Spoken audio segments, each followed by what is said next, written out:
Mark Owensby with Rampart Range. Topic today is purchasing a firearm. Who is the firearm going to be bought for? Is it going to be for yourself? Is it going to be for the wife, daughter, son, grandmother, grandfather? What's the reason we're buying the gun? Is it for recreational shooting? Is it for concealed carry? We want to talk about the gun itself, what we need to look at. So the comfort of shooting. Some guns are made to shoot recreational. They're pleasant to shoot. Some guns are made for defense purposes. One of the guns I can think of would be like the small, lightweight, airweight type revolvers.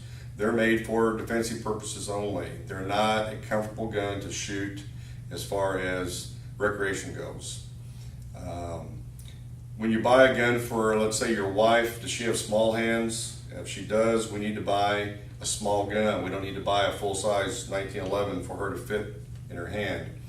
One of the reasons we don't, if the gun's too large for the hand, the people try to cant the gun around like this so they can reach the trigger face. The gun should be held properly, should be looking down my arm, straight out through the gun. Trigger finger should be alongside the guard. When I put the finger in on the trigger face, it should be somewhere here in the center part of the pad. That's proper placement. Canting the gun trying to reach the trigger is not. Safety features. When you buy the gun, do you want an external safety? Do you care if it has a safety? For instance, a Glock has no external safeties compared to, let's say, a 1911, which has a grip safety and a thumb safety. Gun cannot go off unless those safety features are disabled.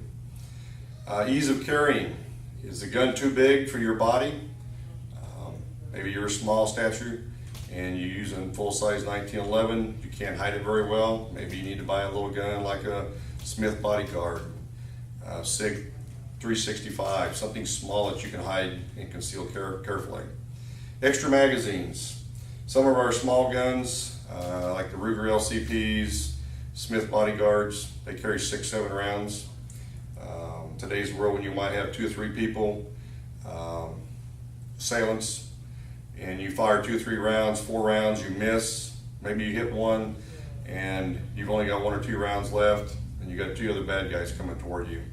Extra magazines is a good thing to carry as insurance. As far as ammunition to carry, should always carry a hollow point. There are a lot of good hollow points on the market. Winchester, Remington, Federal, are some of the few I can name offhand. Some of the best hollow points on the market right now are the bonded hollow points, where the lead and the jacket are welded together by a heating process, and that way we have the full weight retention when the bullet goes through the tissue. So things to look about when you carry for concealed carry, if that's what you're purchasing the firearm for, is magazines and ammunition, and if the gun fits you. Thank you.